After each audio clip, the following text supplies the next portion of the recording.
So my name is Michael Richards here at the Faculty of Theology and Religious Studies, KU Leuven. A heartfelt welcome to you all at our first ever online ECSI Masterclass. We're really looking forward to this presentation today. It's something new for us. We've done a lot to prepare very well for this. We may just indulge your technological patience at one or two moments during these next 90 minutes, and we'll prompt you when there's when your patience is especially needed then. Here's a quick look at our content for today. So altogether 90 minutes. These timings on the slide are not precise. They're just meant to give you an idea of about how much focus we're going to put on each area of the content. So after just a few short introductory remarks from me, I'll introduce Professor Pollefeyt, Jan Bouwens, and then you see that the vast majority of our time today is going to be talking with you through the PTI on resurrection, movement 1, movement 2, movement 3. At several moments that includes content as well about an ECSI interpretation, an ECSI perspective on resurrection. We will have time for discussion towards the latter part of our session today. So I'll invite you in just a few moments to think about how you can prepare your remarks and your questions for that discussion. Why have we chosen this topic of resurrection and the PTI and resurrection as our first ever ECSI Masterclass? I'd just like to offer two ideas on that as we get started. First of all, probably no surprise to many of you, and certainly not, and certainly also something that I'm aware of in my many years in school work. The topic itself of resurrection, Christian resurrection, we often find is not a topic that is the most common thing for theological reflection in Catholic schools today. So that itself begs a question for deeper reflection. And yet at the same time, Christian resurrection is, theologically speaking, at least just as central to the faith tradition as our focus on incarnation, if not even more so, and just as foundational for the church as Pentecost and the Apostolic Commission. So we've picked a really relevant, important, and timely topic for our first masterclass. Let's let ourselves be guided today by two key questions. Theologically, on the right side, how can Christian resurrection be seen in an ECSI perspective? Meaning, how can we look at the question of resurrection in a faith-affirming way, aware of and in relation to scientific critique, avoiding relativism, seeking new plausibility, in dialogue with diversity? How can that lens be brought to the question? And then secondly, in terms of the PTI itself, how can the ECSI PTI, this practical theological instrument, assist school teams to bring Christian resurrection to new life in the school community with new depths of meaning for the identity and the mission of Catholic dialogue schools? So let's let ourselves be guided by those two questions today. Your teachers for this masterclass will be my two esteemed colleagues. Many of you know Professor Pollefeyt. Just by way of introduction formally, Didier Pollefeyt is a Belgian Catholic theologian and full professor here at Catholic University of Leuven. He obtained his doctoral degree in theology with a dissertation in moral theology and was appointed professor at the faculty in 1998. His research and teaching focuses on multiple topics of intersection, catechetics, methods of religious education, Catholic identity, Catholic schools, interreligious dialogue, and peace ethics. He holds the chair of the Center for Academic Teacher Training here at the faculty, serves as the director for the Center of Peace Ethics at KU Leuven, is the director of this research group on enhancing Catholic school identity. He's the supervisor of Thomas, the website for religious education practitioners here in Flanders, sponsored by the Bishops' Conference. Additionally, Didier is also serves as member of the Belgian National Commission of Religious Relations with Jews and is as a representative for the Catholic Church in the Council for Jews and Christians in Belgium. Also, from 2013 to 2017, Professor Pollefeyt served as Vice President for Educational Policy here at KU Leuven. Joining him as your teacher today is Jan Bouwens, also known well to many of you. Also, by way of formal introduction, Jan has studied philosophy in both Antwerp and Amsterdam and theology here at KU Leuven. Since 2007, Jan has held the position of Chief Academic Researcher for the Enhancing Catholic School Identity Research Group here at our faculty. Jan, as many of you know, is also preparing a PhD on the same topic. Under the leadership and supervision of Professor Pollefeyt, Jan continues to coordinate very closely the ECSI research team and manages its wide and varied activities in Australia, Flanders, and many other parts of the world. Just before I give the floor over to Didier and Jan, let me just remind you all of a few norms. Yeah? So, of course, all are welcome at this masterclass. Let me just remind you to please keep your microphone on mute until the time comes for discussion. By keeping your camera on, you're indicating your consent to be recorded. And at any time during this presentation, you can enter questions and remarks in the chat. And I'll stop by a little bit later to remind you of that. So with that, I'd like to formally turn this over to Didier and Jan to tell us more about the PTI on resurrection and the impact it could have in a Catholic Dialogue School.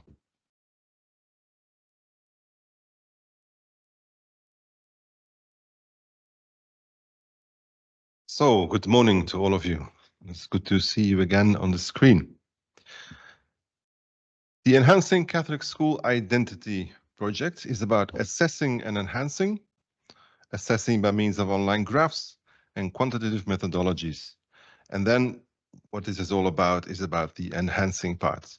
For that, we use practical theological instruments, also called PTIs. And today we talk about one PTI in particular, the one on the resurrection. A PTI is, generally speaking, a collection of personal and professional development materials with the aim of professional development of educational people working in schools and offices, teachers and leaders who come together during consecutive group sessions to get professional formation and development. ECSI's theological, anthropological, and educational vision is the driving force of these PTIs. And the point is to go from theory to practice, to apply this vision to a concrete topic or an issue or a question that is alive in schools, and that helps to enhance the Catholic identity of those schools. As you know, the three shifts are driving the ECSI endeavor. This is a masterclass, so I assume you're all familiar with the three typological models, the post-critical belief scale, the Melbourne scale, and the Victoria scale. You are familiar with the three golden dots, which is basically one golden dot expressed in three different ways. And I assume you are familiar with the three ECSI shifts. If you zoom out and put it all together, we are aiming for a hermeneutical shift from catechesis to hermeneutics. Secondly, for a belief and religiosity shift from secularization to Catholic identity.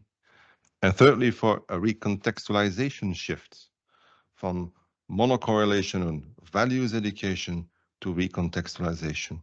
All three are important and all three happen at the same time. After all three target groups are present of your school staff team and need to be addressed simultaneously. The third shift is the most difficult and most important and urgent in Australia, as many people are caught up in the values education paradigm. PTIs can be found on our ECSI website. You can easily locate them. If you go to Enhance, you get to the blue screen and you find Whole School Prayer Project, several PTIs, including the one on resurrection. Interesting for you could be the professional development tools. You should click on that and discover many video clips, exercises, tutorials, and illustrations that could be useful to you. There are the package on recontextualization of the 7 sacraments, and also the subject-specific stimulants and the scripture files that we are developing together with Queensland. I would also like to mention very briefly the matrix of good practices that contains specific examples taken from real school life that could be inspiring for you to enhance Catholic school identity. These PTIs and other materials have come into existence through our collaboration with the National ECSI Resource Development Project, which is a collaboration between the different states and dioceses that are part of the ECSI endeavor in Australia. Nowadays, it calls itself the Australian Catholic Dialogue School Consortium, the ACDSC. Australians love their acronyms, don't they? We strive for maximum availability of the materials. We want to put as much content as possible out there so people can find it and use it. Although it's responsible for some content to be encrypted, other content to be password protected, but as much as possible, we try to share what we create. We do ask that you contact your diocesan ECSI contact person before actually using the PTI for real. It's good to stay in contact with them so there remains a synergy between the goals and achievements of the diocese and the school. And you find the names of the people at the top of the PTI on the ECSI website. So let's dive into the topic of this morning, the PTI on resurrection. On the 3 shifts, this is probably the most important one for this particular PTI. As I said, all 3 are at work, yet the hermeneutical shift is most prominent. All too often when people talk about resurrection, they tend towards a little understanding of it. All too often it works within a reconfessionalizing framework. All too often a conversation on resurrection ends up in a monologue, and it's hard to get into contact hermeneutically with diversity. So it's important, I think, to focus on this hermeneutical movement, to open the hermeneutical space of those involved, to explore in a deep and open way all the different ways in which resurrection are relevant. Of course, we are talking about the formation of professional people hired by a school to do a certain job for the students, and they are our main focus. We are hoping that this formation will help those involved on the classroom in their pedagogical relationship with the students to enhance Catholic identity there. That's what we are all about, of course. On a practical note, to do this PTI, you need a couple of documents. There is a guiding document, a manual for the PTI leader, the person who will chair the activities. There are 3 PowerPoint presentations, 1 for each movement. There are 12 packages of blue slides with examples and impulses about resurrection, and several handouts and feedback sheets. You need to download those from the ECSI website.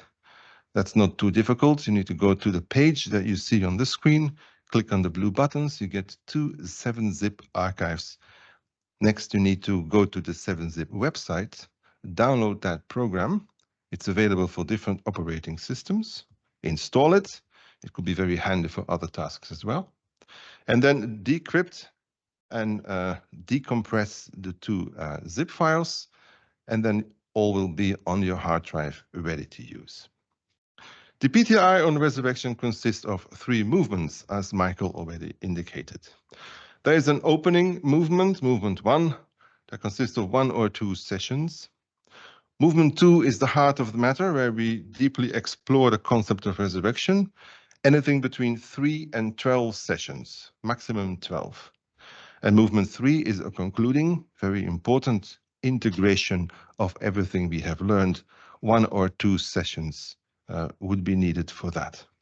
With sessions, I mean a gathering, a group of staff people who come together, literally in the staff room of a school, after school hours, for example, for 30 minutes or 45 minutes or an hour, to consecutively, say every week or every fortnight, to work together through this material.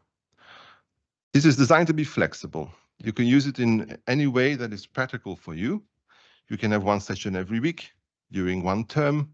You can have a session every fortnight, every 3 weeks, during the entire school year. You can even do this all in one day. One star formation day where you start in the morning will be a very interesting activity indeed. There is a PTI leader, someone appointed by the principal to oversee the activity. He or she has the manual, so it's clear what to do. And there is a PowerPoint to accompany each of the 3 movements. We'll go through these movements today, starting with movement 1. We open the question of resurrection. 4 steps. Briefly, I will start with an easy opening, a brainstorm activity. Then we'll learn about the PCB scale, which is an eminent framework, very useful to talk about the concept of resurrection from a Catholic theological point of view. It's important to understand the centrality of resurrection in Catholic faith, and this will lead to 3 guiding questions that will be the framework for everything that is to come during this activity. So we start nice and easy with a brainstorm activity. You split up in different groups. Each group gets a blank piece of paper, and you start associating what concepts come to mind that are relevant, that have something to do with the resurrection. To bring it all together, and you will already discover a great variety and diversity in your associations. Then we are about identity with we are about dialogue with diversity from a Catholic preferential perspective, so that now it is important to look what the Catholic faith tradition and the Bible have to say about resurrection. And to explain this, I give the word to Didier. Thank you, Jan. So also welcome from my side. So what we like to do with this PTI is searching for the plausibility and the meaning of resurrection for people today as a central category in Christian faith, but also as constitutive for a Catholic dialogue school. So it's not made for parishes in the first place, but it's made for schools that are characterized by a diversity of people, a diversity of opinions, but in the context of a privileged relationship to the Catholic tradition. And for doing this in this movement 1, we start with 3 central biblical passages about resurrection to invite you to come into a dialogue between the context of today and tradition as we have received it. And often we think that in the past people found faith evident, and that today we are very critical towards faith, that in the old times people were naive, and today we are well informed, we are enlightened. But if you read the text, you will see that this is not really the case. And let's start with Luke 24, the main text on the morning of Easter, where the women coming to the tomb found an empty tomb. The Catholic faith starts with an empty tomb. They found that the stone was rolled away, the text is saying, and when they entered, they did not find the body of Jesus Christ. There were 2 angels there, and they asked to the women, why do you look for the living among the dead? He is not here, he is risen. And of course, the women immediately went to the apostles, and then you can read in Luke 24 that they did not believe the women because their words seems to them like nonsense. So you see in some way that already in this crucial text, there is a tension between believing and not be able to believe. That tension is already there. It's not a tension only of our days, it's a tension that was in the text already at the beginning. And at the end, Peter also went to the tomb, and he also was wondering what was happening. Belief, disbelief, wondering.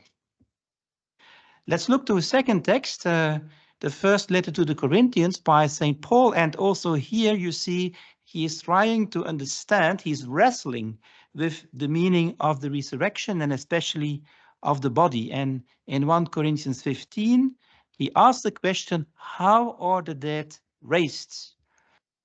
With what kind of body do they come is the question. And you see that also Paul is searching for images. He looks into his imagination. He tries to find symbols to understand what resurrection could mean. And he comes to this very well-known idea of the grain that is put into the soil. And he said, Some way, if you die, it's sowing a physical body, which is then raised as a spiritual body. We will not all die, but we will also all change, he is saying. So you see here the tension between the physical and the spiritual. So you see already the wrestling in the Gospels itself, in the letters of Paul. If you now go to the PCB scale, in fact, you see there that this is a structural presentation of these tensions. The PCB scale is looking to different cognitive belief styles, different ways people can believe. And you see in the horizontal axis, again, belief and disbelief. And on the vertical axis, you see literal and symbolic, or if you want, physical and spiritual. In that way, you could say that the Gospels constitute in some way here the PCB scale, and it creates 4 quadrants, 4 different types of believing, and you all know these 4 types. It's important in ECSI, and you can now apply them also to looking in different ways to resurrection. Someone a literal believer will say, yeah, it's very simple, it's very straightforward. If we die, we continue to live after death in heaven in the presence of God.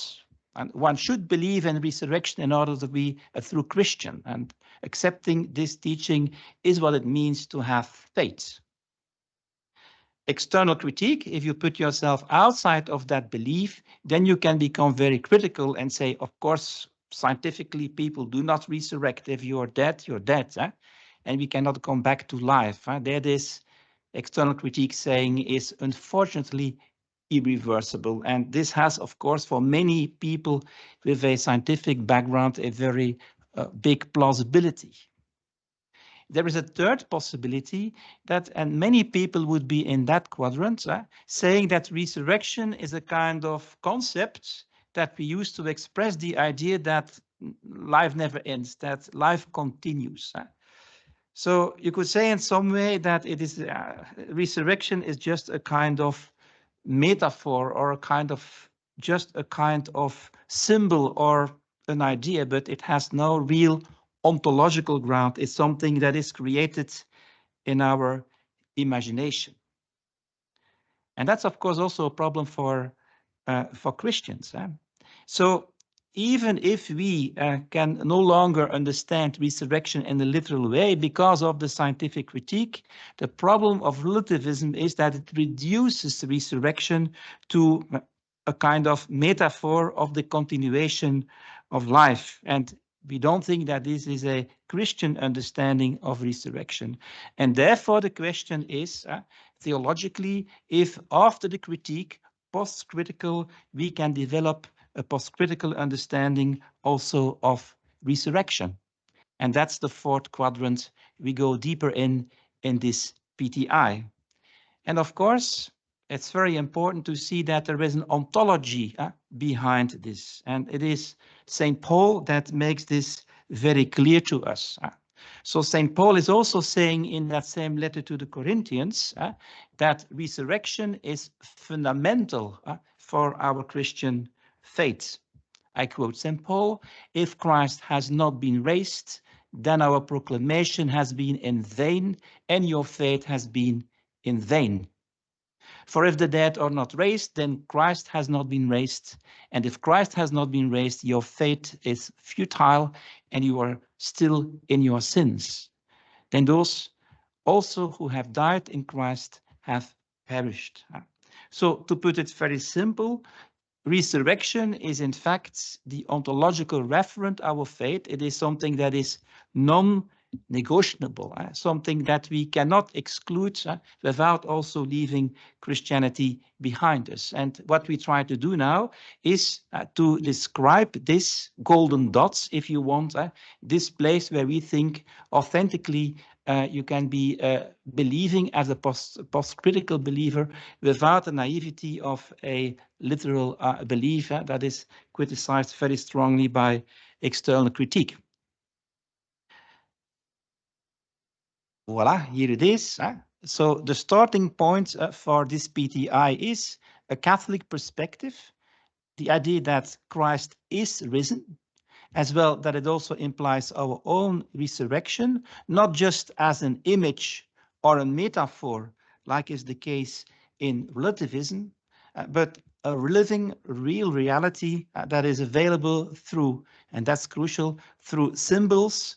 Think about Paul's image and other mediations, and a continuous process of reinterpretation. It's the foundation of our faith, as St. Paul is saying. So post-critical belief starts with the confirmation of that ontological reference, of that unavoidable idea of resurrection, that Christ is risen, and that he also promised us through his resurrection life after death.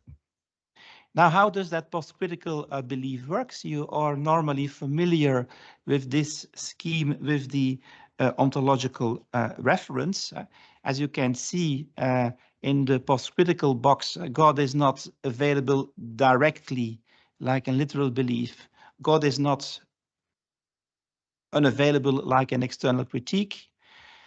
In relativism, you see only mediations without synergy. You see in post-critical belief that we have an open community, an open hermeneutical space that has different mediations. That's what we call the Catholic tradition, that invites us to relate in different ways by different people in different contexts to the triune God that we confess.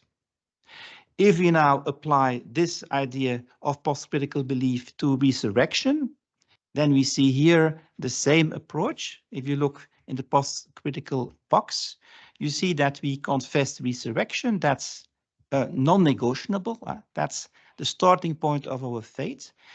And what we will do also in this PTI is in fact opening a hermeneutical space where we will invite all people, believers and non-believers, Catholics and non-Catholics, to learn to know different representations, mediations, interpretations of resurrection coming from different areas of life that invites us to stand into a living relationship with that reality of resurrection. And that's how this PTI will be constructed. So the three questions we like to answer in fact, are based on the three different scales we use. First of all, how can we now imagine, like Paul tried to do in his time, imagine resurrection post-critically? Secondly, how can we make it relevant, plausible for today? We call that recontextualizing resurrection. And thirdly, the Victoria scale, how then can we create a dialogue around that central idea in the Catholic faith, a dialogue with Catholics, but also other believers and others than believers. How can we include them in a Catholic dialogue school? And you will see how the PTI tries to create that dynamic with concrete didactical materials. So far, movement 1, the introduction of the PTI, raising the issue of resurrection and opening the hermeneutical space.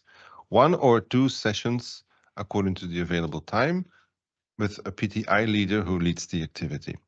And then we will dive into it. Then it becomes real. Then we're going to not only talk about it, but really do hermeneutics with regard to resurrection. We created 12 packages of slides with all kinds of different examples, and during movement 2, the people in the school will work with those examples. So the question in movement 2 becomes how to relate to resurrection as a crucial ontological reference of Catholic faith in a school context that is characterized by diversity. So what we do in movement 2 is that we offer manifold representations of the concept of resurrection that comes both from within and from outside of Christianity. And so we invite everyone in the school to consider creatively, carefully, critically, these mediations. So we try to open in that way that hermeneutical space, and we bring in that space different mediations, things that touch people, with which you can agree or disagree, with which you feel comfortable, or even something not, sometimes not at ease. And we put people in small groups. Everyone receives one package. You see the 12 packages here already. Of course, one package is many slides, each time around a certain topic. And then you have to dialogue with each other and answer questions that you can find in the available feedback sheet. So it's important that in that way, people discover different multi-layered perspectives on resurrection, that everyone is invited to find or to formulate or to discover his or her own interpretation, and there's a dialogue among people.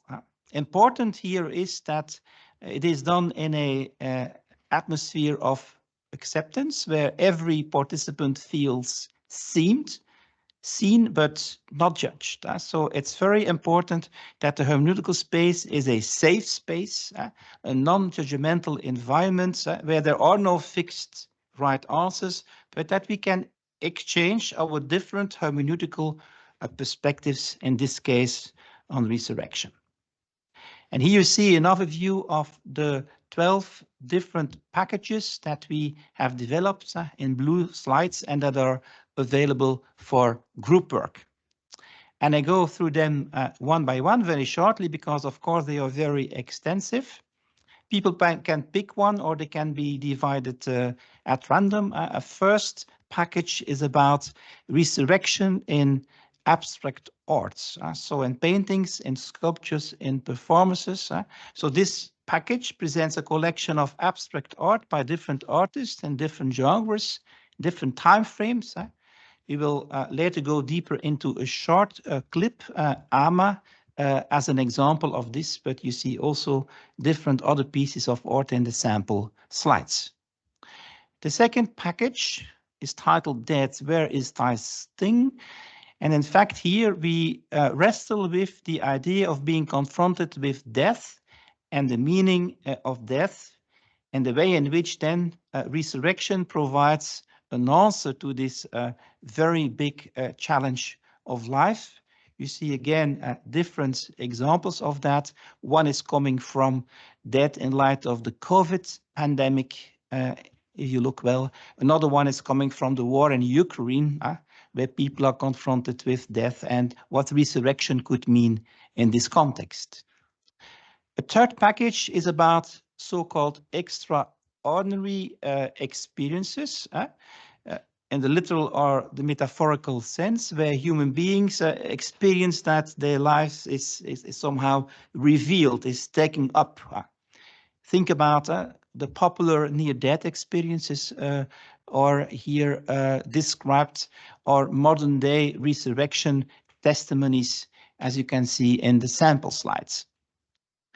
Package 4 then is about ordinary experiences. For many people, resurrection is something that they experience, expected or unexpected, in daily life. Mainly when in daily life they discover that the tomb is broken open and new life is born. Think about the birth of a baby, recovering from an accident. The whole topic of forgiveness and reconciliation is also part of these ordinary experiences of resurrection.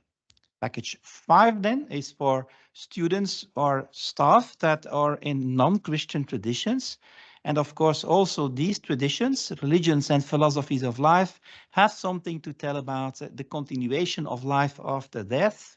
And also they can bring in their beliefs. Think about reincarnation in Buddhism, think about spiritism, or think about more secular approaches like cryptopreservation of deceased bodies, or different ways in different cultures how we bury people, non-Christian traditions. Package 6 is about resurrection and the community, because often we have the idea that resurrection is an individual thing.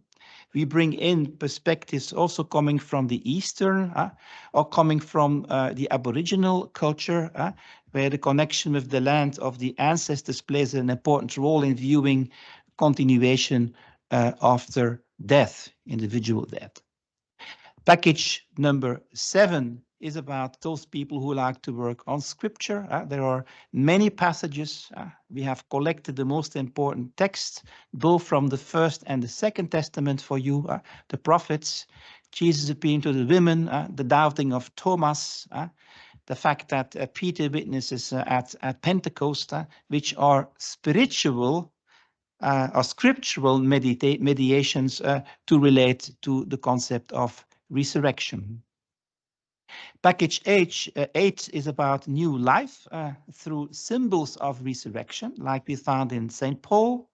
So we have in our culture and our history, in our language and our literature, many mediations, many symbols to reflect on resurrection. Think about resurrection happening in the natural world, as you can see, the butterfly, for example, the symbol of water, of the egg, of the peacock, of the phoenix, of fire, for example, are all examples that symbolizes that there is a dynamic of new life at work in our context.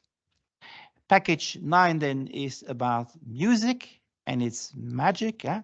Music is a very powerful expression of human emotions and experiences, and it can also express and even provoke the idea and the experience of resurrection. So we give you the possibility to listen to the Easter Oratorio of Bach, the In Paradisum by Fauré, multiple contemporary songs. Also, a Thésée song is used to invite you through the experience of music to understand also effectively what resurrection could mean.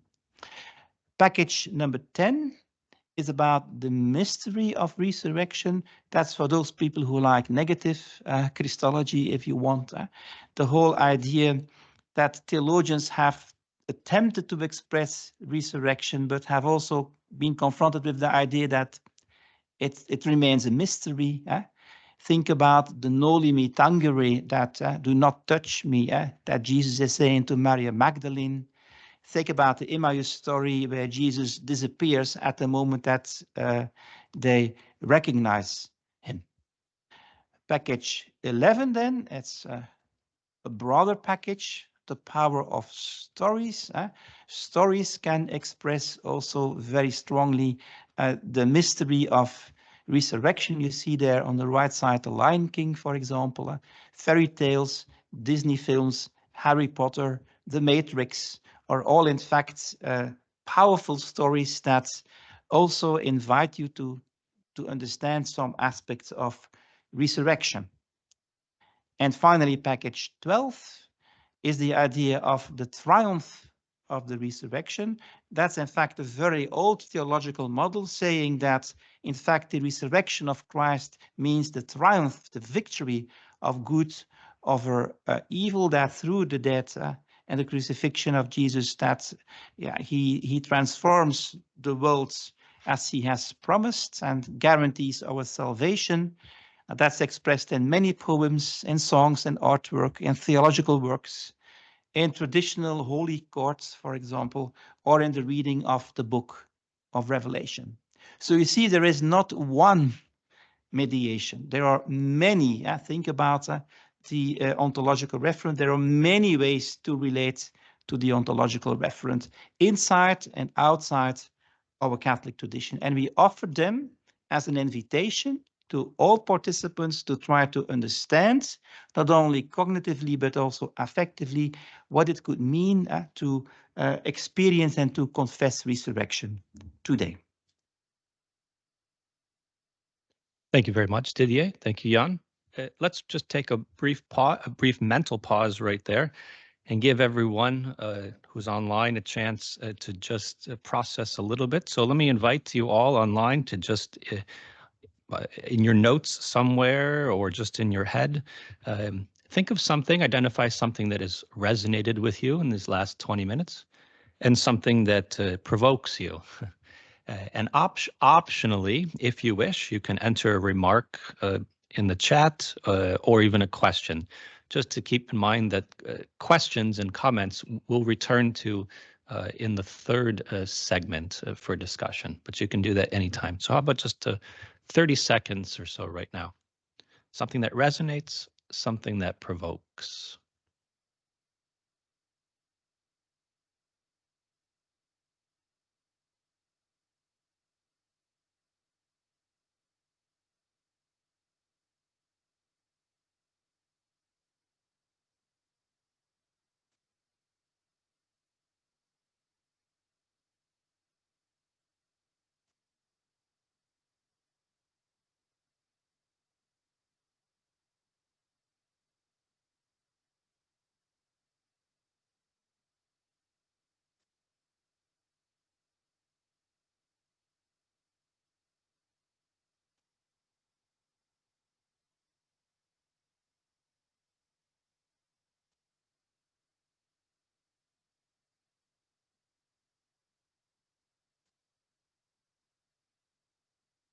So let's move to movement number 3, an important final step in the whole process, where we learn about the ECSI view on resurrection, and we reflect together as a school, where are we now and where do we want to go to and how to get there. It's together a whole group activity. So in movement 2, people have spread across the room in small tables, and now they come together again under the leadership of the PTI leader. In movement 3, there are again 5 steps. I'll go over them very quickly. First, at the end of each session in the previous movement, each table has given their feedback forms to the PTI leader. And here that PTI leader is bringing it all together, driven by the 3 guiding questions. Does anything we have experienced in the past sessions have helped us to imagine or reimagine resurrection? Have we had new insights of how we can give meaning to to resurrection in a recontextualized way today? And do we have new ideas about how to dialogue about resurrection with people who might be different than ourselves? So, as a summary of all that has come before it, before we continue. In the next step, we invite individuals to separate themselves and write down personally which mediations of resurrection talk to them on a personal level. Each of them get a piece of paper with this outtake of the PCB diagram. And they're invited to draw arrows on this drawing, thick arrows and thin arrows, long and short, pointing towards resurrection or pointing away from it, even arrows outside of the circle, and write what resonates with them personally about the rich experience they have been having the weeks before. To think, where do I personally stand with regard to the idea of Christian resurrection? Then we'll dive into the ECSI view on resurrection. And we have had the privilege of pushing Didier into the recording room to explain his particular ECSI view, Vatican II view on resurrection in 7 video clips that are available for you on YouTube. And in a moment, we'll watch 3 of these clips. Next, we come together again as a school. After everything that happens, can we bring it together? And we think that a basic, well-known SWOT analysis is suitable for this purpose. What are we doing well already as a school community in understanding and living resurrection? What are the opportunities? What might we do to further align our understanding of resurrection towards the future? What are our weaknesses? What are we not doing so well?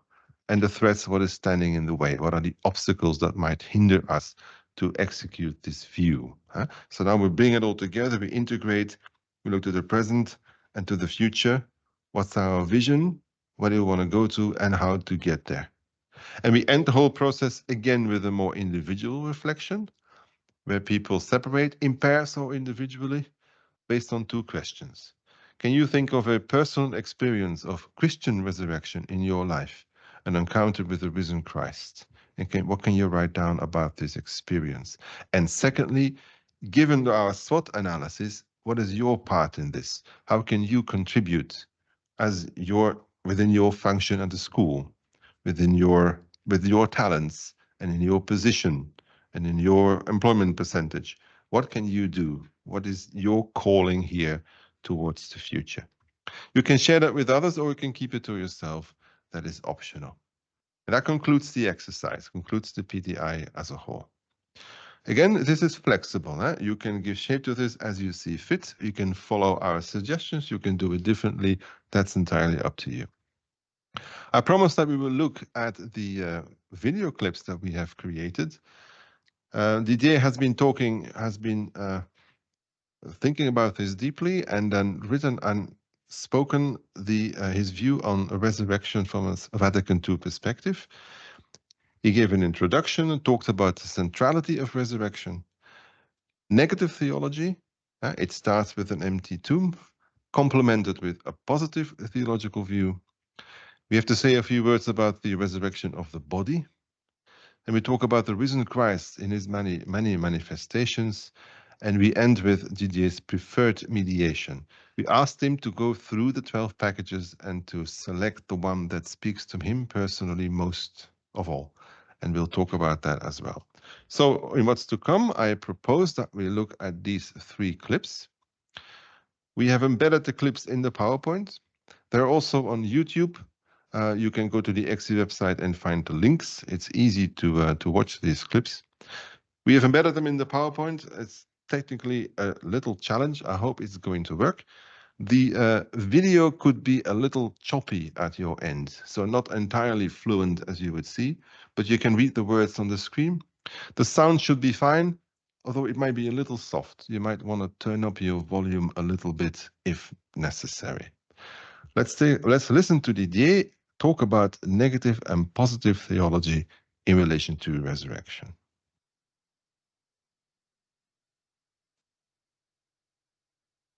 Of course, for human beings, it's very difficult to conceive, to understand what resurrection really means. Because, of course, what we see in our physical reality is a dead body, is the decomposition of a body through earth or through fire, and the human person seems to be gone. So how can we at the same time deal with that irrationality of resurrection, and at the same time trying to understand it, and trying to come to understanding of faith? We call this in the tradition fides quaerens intellectum. And for centuries, Christians have tried to imagine the unimaginable, but at the same time they have always been aware also of the limits of our knowledge. And negative theology warns us about this problem. Negative theology makes clear what we cannot say about God. Where are our limits to say something, in this case, about resurrection? Think about Jesus' movies. It's very easy to show the crucifixion and all its details. And you see that movie makers have much more problems in trying to conceive, to present resurrection.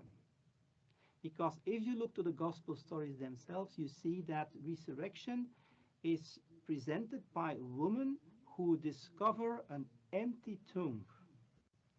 Christianity starts with an empty tomb, with the absence of Christ. And of course, the empty tomb can be seen as a kind of proof for resurrection. But not per se. There are authors saying that perhaps the body has been removed, or the body has been stolen, or the women are at the wrong tomb. So we are not giving historical evidence. Others are saying there is historical evidence, given the fact that women in that time were not recognized as testimonies, as witnesses that you could trust. It's very remarkable that the gospel writers choose women as the first to witness about the resurrection of Christ, given the fact that it must be historical, because if they would have imagined it, they would have chosen men, at least in that culture and in that time. So we try to understand, but we are each time also confronted with our limits. If Jesus appears to Maria Magdalene, he is saying to her, "Noli me tangere," do not touch me. We cannot touch, we cannot possess the risen Christ. He is always also at the other side. When the disciples move from Jerusalem to Emmaus, and certainly they recognize the risen Christ and the breaking of the bread. At that moment, the gospel tells us Jesus disappears. They cannot take him further with them. So that's the idea of negative theology. So even if there is no doubt that this is the cornerstone of Christianity, it's very difficult to imagine the unimaginable. And each time in the Bible we see this, that God, if he reveals himself, he also creates distance. Moses cannot touch the fire. You cannot look behind your back to the burning of the cities of Sodom and Gomorrah. You're not allowed to see it, or you turn into a pillar of salt. God remains also always different. And resurrection will always also be, in that case, a mystery. That's why St. Paul is saying that today we only look in a dimmed mirror, and only at the end of time we will be able to face God face to face directly. So that's the warning that is presented in negative theology.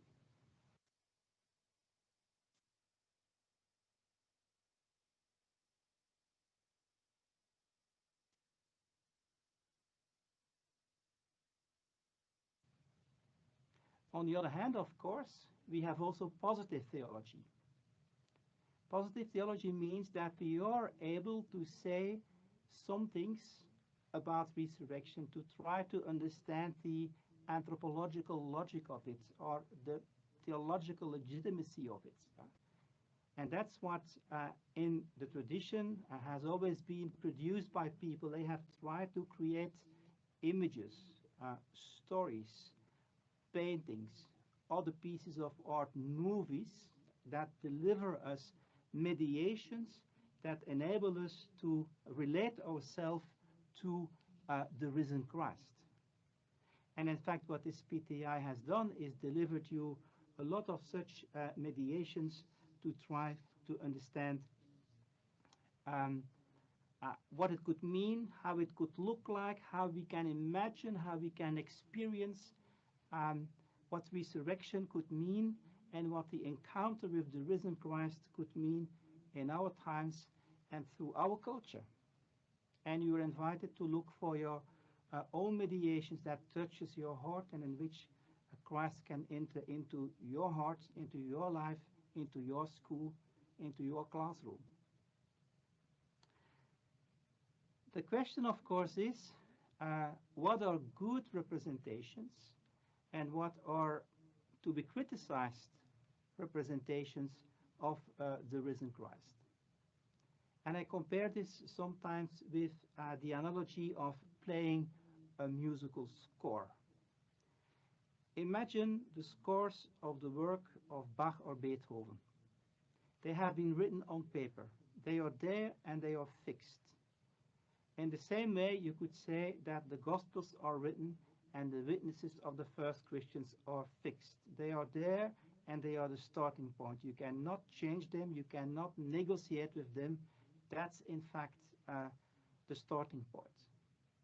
But of course, the scores of Bach and Beethoven need to be interpreted. You need a performance at a certain moment in a certain time to bring Bach and Beethoven alive by creating music based on these scores. In the same way, we have to read and reread the gospel narratives about resurrection to bring the story of resurrection alive in our context and today. And of course, there is always interpretation. There's also always the active subject that reads the score, that reads the gospel narratives. And only then it comes alive. But this does not imply, of course, that every performance of Bach or Beethoven is of the same quality. And you have better and you have ugly presentations of Bach or Beethoven. And you can evaluate them. Not every interpretation is as good, is as acceptable as another one. But of course, you need to take the risk to perform the score to bring the music alive. In the same way, we need today to present, to represent, to reread the gospel stories of the resurrection to bring them alive today. And some are better, and some are rather wrong presentations or representations of the score of the gospel narratives, if you want. And of course, the magisterium plays an important role here. And sometimes you see that the church shows preference in the Sixtinian Chapel, for example, for a certain presentation of the resurrection. And at other moments will criticize the Jesus movie, which is not an acceptable representation of the resurrection event. So it's not because there is room for interpretation that every performance of music, or by analogy, every expression of faith and resurrection has the same value, even if a perfect expression will never be possible. And that's the warning we receive from negative theology. In fact, negative theology is helpful if we insert it in positive theology, and both need each other. We need the story, the interpretation, and the hesitation about the story at the same time.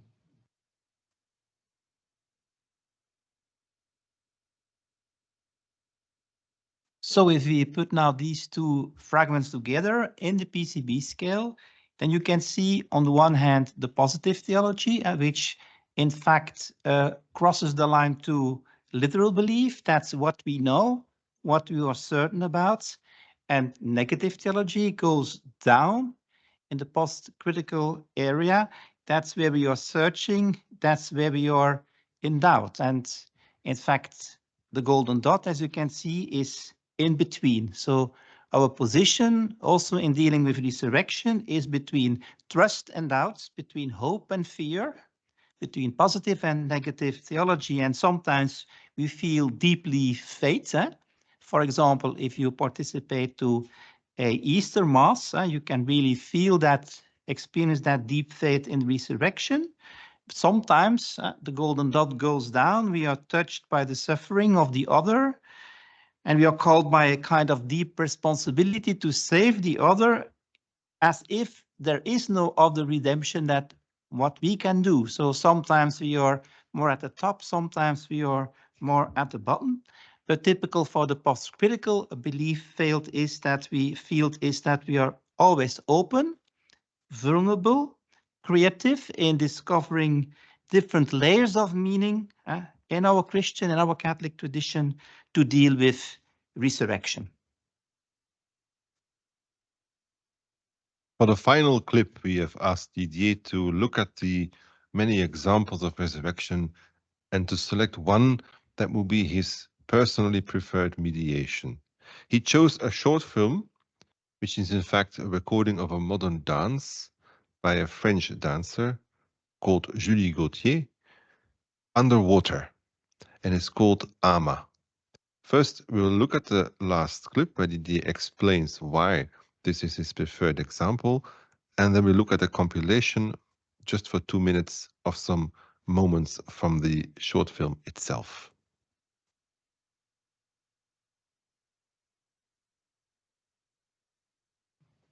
Finally, my collaborators have also asked to present to you my favorite piece of art in the package that has been delivered to you, and I have chosen for the clip called Ama, in which you see an actress in a swimming pool. Her name is Julie Gauthier, and I think it's a very nice representation of resurrection.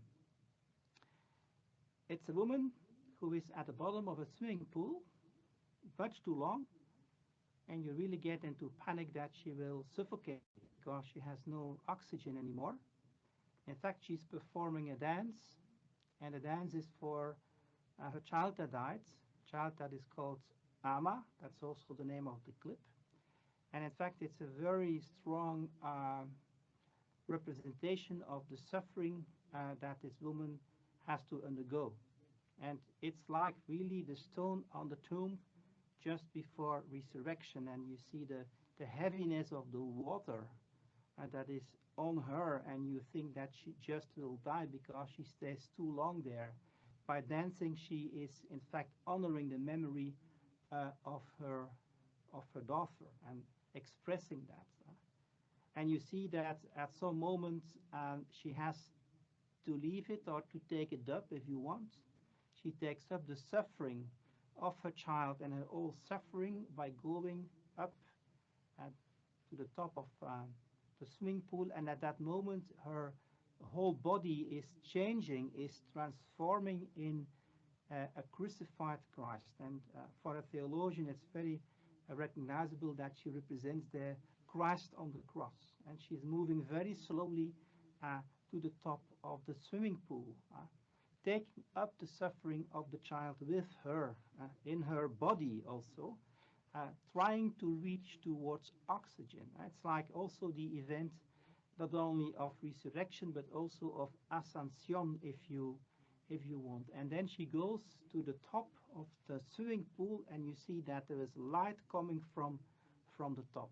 That's the light that saves. That's the promise of the God who comes from elsewhere, who crosses the line, who reaches out to us, who leaves us up, who takes the stone away. And you see that at the moment that she's touching the line between the water and the oxygen, and you know that she will be saved by the light.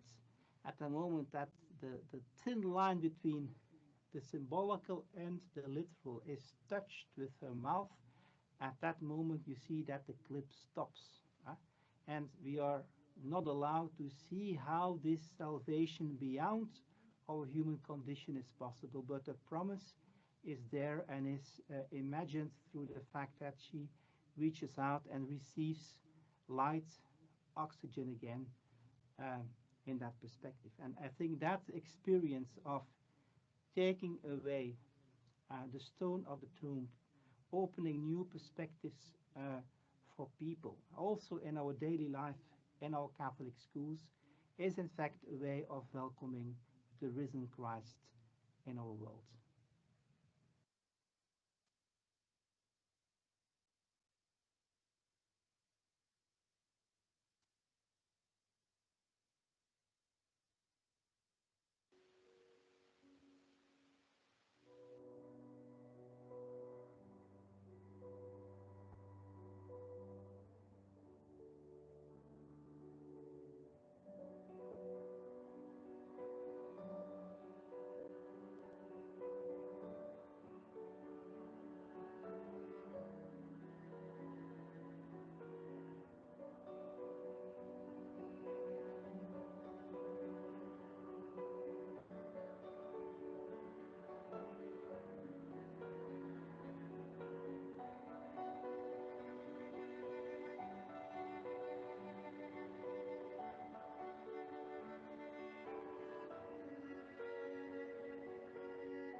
It's not easy to make this clip.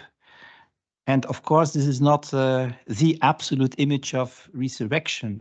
You always read the Christian tradition with your own hermeneutical background as a horizon. And for some, this example will resonate, and for others, other mediations can be much more fruitful. And it's always vulnerable, of course, to share your own faith experience with others. But in fact, that's what we try to do in a Catholic dialogue school, as a safe hermeneutical space where we, with staff and students, enter into dialogue, make ourselves vulnerable to each other in a respectful way, as a way of growing through each other's faith. And of course, this is a Christian interpretation of this short film. And for sure, there are many other ways to read also this clip, but a Christian cannot read life but without a Christological lens. And that's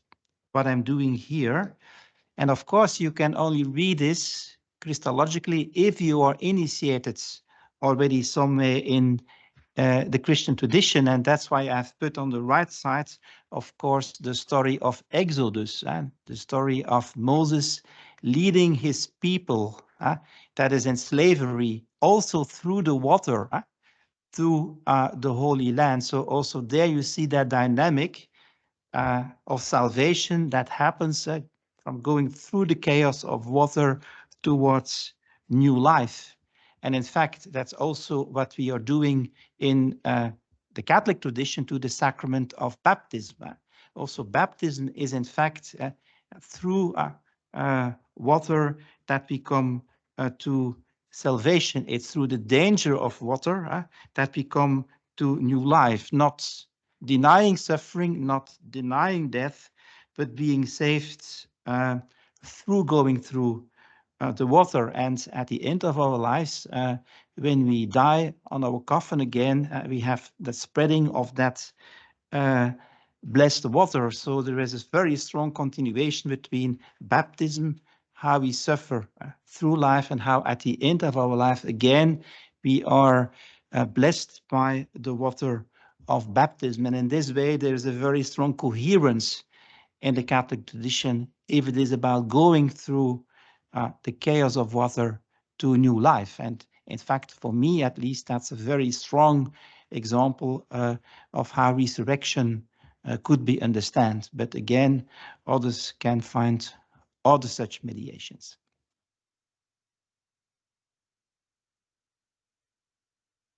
Thank you very much, Didier. Thank you very much, Jan. We'll come back in just a few moments to some further questions and discussion. Let me just take a moment to invite everyone in the audience a pause for your own reflection. Again, in your notes or just in your head and heart, I invite you to think of something that resonates with you in this last segment of 25 minutes, and something that has provoked you. And if you wish, optionally, you're more than welcome to write a brief remark in the chat and or pose a question that we can return to. So just about 30 seconds for that.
Great, thank you. You can continue to enter remarks or questions in the chat.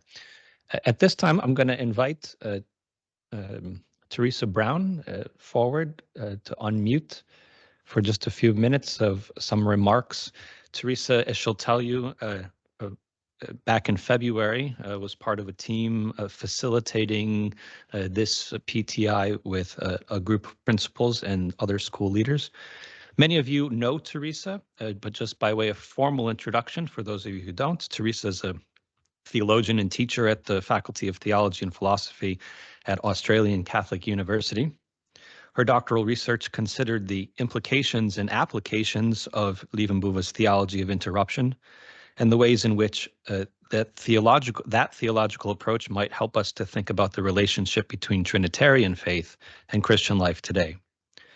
Having previously worked in Australian Catholic secondary schools as a teacher and leader of religious education and professional learning, she now works with Catholic education partners around Australia and with research partners here at KU Leuven to support schools in the articulation, enhancement, and practice of their Catholic identity. It's in this capacity that she chairs the PTI Working Group, a subsidiary group of the Australian Catholic Dialogue School Consortium, who is working in dialogue and partnership with the PTI team here at KU Leuven to support the review and dissemination of these PTIs. So with that, Teresa, can I invite you forward, please? Thank you so much, Michael. Can you hear me okay? Yep, you're good. Fantastic. Thank you, Michael, Didier, Jan, for the opportunity to talk about my experience of leading the PTI on resurrection with teachers and leaders in Australian Catholic schools earlier this year. My notes today, very brief notes, will focus particularly on, as Michael said, the work that Robin Horner and I are doing and we're doing in February in Townsville this year, and where we were particularly working with principals and assistant principals RE. So the PTI on resurrection formed the bulk of our second day with the group. We engaged Movement 1 as a whole group, 3 sessions within Movement 2 in smaller groups, and then finally engaged Movement 3 as a whole group again. And in deciding to do it this way, we wanted to have the principals and APREs learn about the PTI by doing it.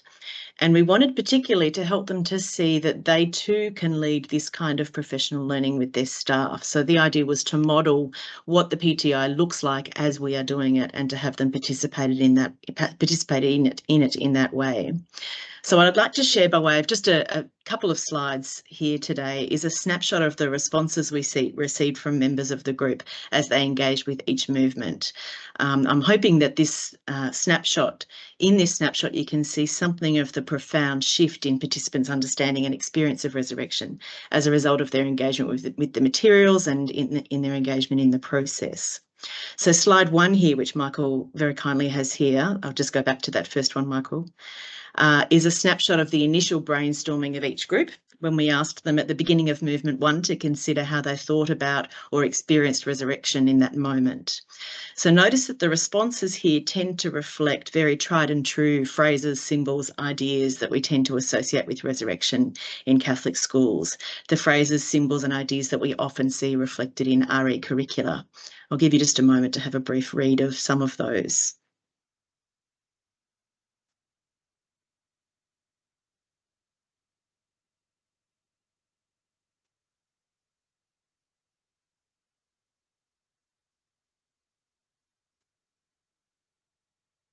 Thank you, Michael. If you could go to the next slide. Here are some of the insights from the posters then that we populated in Movement 2 with post-it notes, which reflect the depth of conversation in each group as a result of their engagement with the packages. Notice the diversity of the responses. So this is a very small snapshot. We did as I said, there were 3. We participated in 3 iterations of Movement 2, where each small group chose a different package each time. And each time we added to the post-it notes, which we then worked to engage with together as a group at the end. So notice the diversity and the depth of the responses here. The packages spoke to the groups in very different ways and brought out very different and diverse questions and insights. You'll see on this slide particularly, one of the items in the centre, the resurrected Christ reveals himself to the disciples, and their recognition of him reveals the resurrection. That was a particularly profound insight from one of the participants, where suddenly the penny dropped as to just how we might think about the way that the resurrection begins to take shape in the experience of the early Christians. Likewise, on the right-hand side there, we see the very top right-hand side, the "do not hold on to me" that Jesus spoke to Mary Magdalene allows us not to understand Christ's death and life after death. It is this that makes it a mystery. And then something that really resonated with many of the participants was the idea that resurrection is a daily experience. It's something that's not simply something that is an event of the past, if you like, or an historical moment. It's a moment that continues to speak into and that we continue to experience daily. So on the right-hand side there at the bottom, resurrection is a daily experience, recognising that we may have to make a change to be able to have a fresh start or move in a new direction. We may have to be prepared to let go, and that's okay. We're not defined by one action or one day. And in the centre there, the idea of being connected. To be alive is to be connected. In terms of the question on insights for dialogue, you'll see on the next slide, Michael, please. Resurrection is more than just event, but the catalyst for conversation.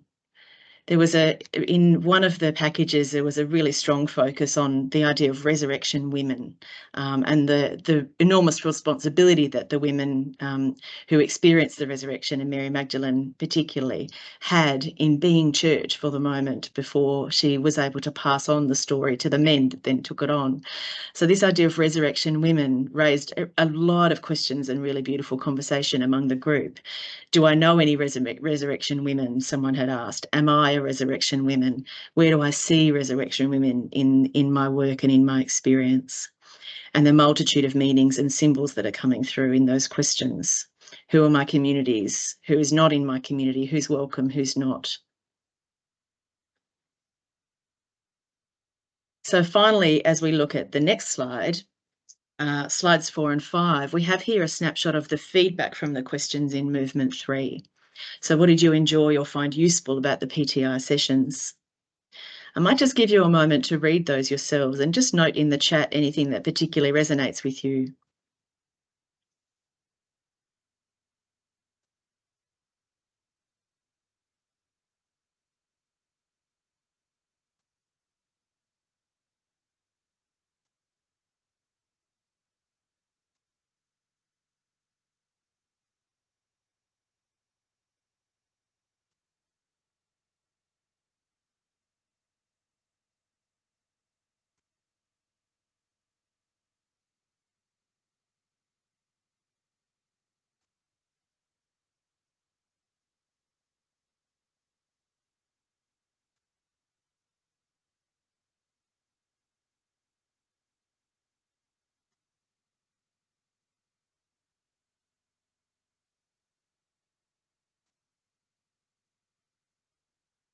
One of the comments that's most striking to me from that group of comments is the idea of the power of undertaking those activities in the packages, and the suggestion that deep discussion using provocations doesn't happen often enough, if it happens at all, in staff teams. And the idea that for leaders who are participating in that program and who are going through that process together in that group, the idea that they might come to an understanding of how they themselves might be able to lead that kind of profound learning with their own teams. I think that's a really strong takeaway from the materials, and speaks to the beauty and the ways in which those materials really resonate with the group. As Derek said in the chat, thank you, Derek, going really beyond the surface level and going deep. And that was the challenge constantly through that process. Michael, the final slide, if you don't mind, please. And so some of the really strong takeaways here, what was your main takeaway from the PTI sessions on resurrection, was the focus of our last question for them. I'll give you a chance to read those. in that first one, the idea of mind blown, there were so many incredible aha moments during that time.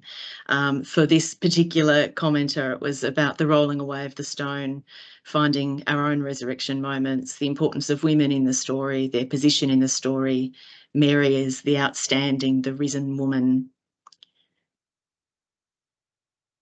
The idea that each step allowed deeper and deeper understanding, deeper and deeper hermeneutical engagement, beginning from simply what is resurrection, to much more profound kinds of questions as to how do we experience resurrection, how do we engage resurrection, how do we be resurrection, how do we witness to resurrection, and how does that happen in ongoing, continuous ways as we live Christian lives in the world in today's contexts.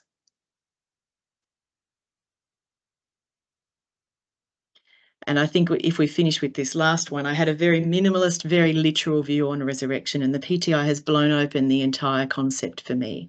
It certainly changed my point of view and allowed me to experience resurrection in everyday experiences. So to paraphrase again, one of the participants' deep discussion using provocations really isn't happening a lot in our staff professional learning. But as one of the participants said, working with these materials in this way shows us that as leaders in Catholic schools, we can and must facilitate these conversations. One of the important notes, and Didier raised this before, was the need for leaders of the PTI on resurrection, if they're engaging this with staff, to create a space that's really conducive to conversation, to dialogue, to being vulnerable, to sharing openly, to questioning, challenging, thinking critically, thinking experientially. And the big challenge for this group in particular was to take off their teacher hat, to remind them that this is for them, this is for you as a participant. The PTI really focuses on inviting teachers to shift their own understanding and experience of resurrection. It's a personal shift that, of course, then has professional implications. So the professional space is the space into which we move at the end of Movement 3. But until that point, there's so much hermeneutical engagement and personal engagement that needs to take place. Thank you. Teresa, thank you very much for sharing those remarks and those important insights and takeaways with us. And thank you to all of you in the audience who have entered a variety of comments and a few questions. I'll just summarize here for Didier and Jan that there, in my quick reading here, there are sort of three general remarks that emerge, and then if I can just pose briefly to you two questions for the few minutes that remain. So one of the, or clearly the remark that emerges most prominently is a sincere appreciation for the richness and the depth of both of the presentation today, as well as, of course, for the resources contained in this PTI. That comes through quite clearly. Secondly, quite a few people comment about the challenge and the joy of having to live in that space of tension and to wrestle with that tension, particularly between the literal and the symbolic, and the negative and the positive. Thirdly, there's quite a few remarks that point to the critical importance of the hermeneutical space for the purpose of the PTI, in order to engage in dialogue that allows for one to speak about one's own interpretations. So those as some general remarks, and if I could just offer you two questions briefly. First is just a practical question. Can these resources be used effectively with students, or are they really intended primarily for the staff? And then secondly, yeah, can you just can you say a bit more, please, about how, when we enter into that dialogue in the hermeneutical space, how do we avoid the pitfall of relativism as we discuss and present our multiple interpretations? And beyond first, the practical question. To use this material with students, well, we developed this PTI for the staff formation, professional development of adults who are employed in a school or an office. The language is appropriate to them, as is the content. Of course, I told you we designed this to be flexible, and I can imagine religious education teachers and catechists would be triggered and inspired if they meet these materials also to use it with the students. And they could do so.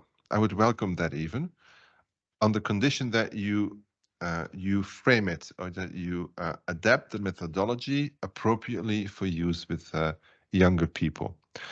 You notice that movement 2, the work with the packages, the hermeneutical activity is framed between movement 1 and 3.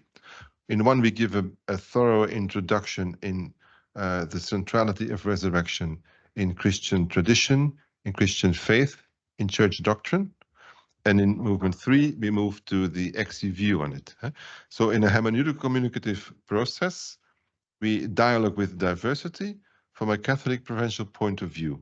It would be unadvisable, I think, to just throw the 12 packages at the students and say, you go ahead, whatever you like. I would keep framing it as we do in our package within that Catholic teaching framework. But otherwise, please go ahead, be creative, and go ahead. If you can use this, by all means, I will be more than happy to see that happen.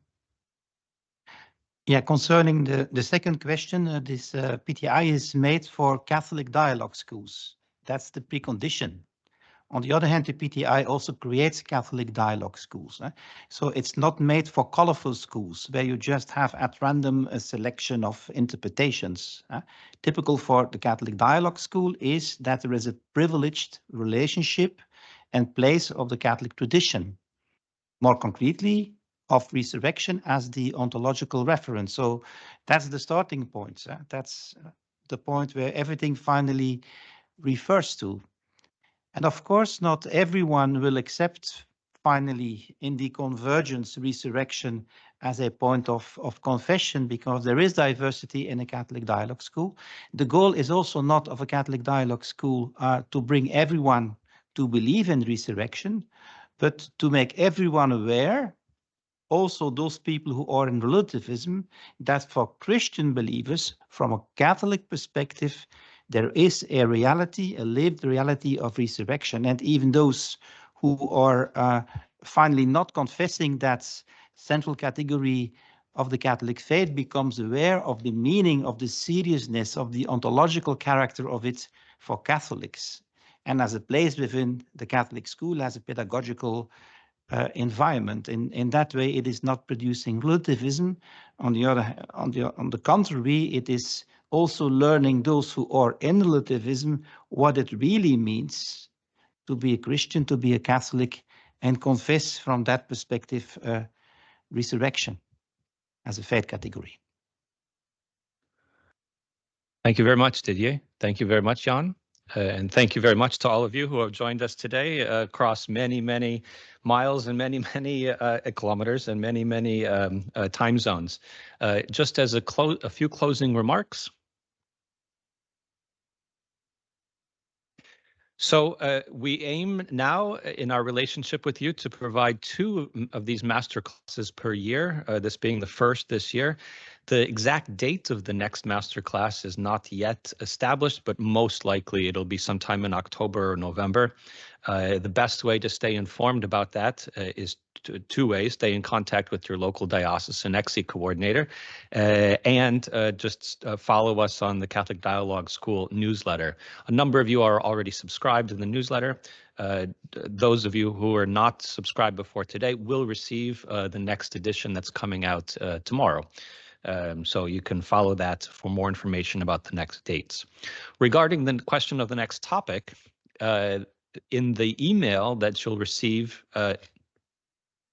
in the follow-up email that you'll receive from me within the day, you'll have a link to provide a link to the ECSI website where you can provide suggestions about future topics for these master classes. That's very much the intention of this program. Is it's to be designed democratically, if you wish. So please vote for topics on the website, write in your own wishes and provide resources if you like, and we'll sort that through to select the next topics. Also in the email that you'll get in follow-up from me, there'll be a feedback form that really helps us a lot to continue to develop the quality of these masterclasses. And you'll also get a copy of a certificate for these 90 minutes that you can use for your own professional development formation portfolio. Voila. So with that, thank you all very much. It's been a pleasure being with you, and we look forward to having you back in October or November. Have a blessed evening, your time, and rest of your week.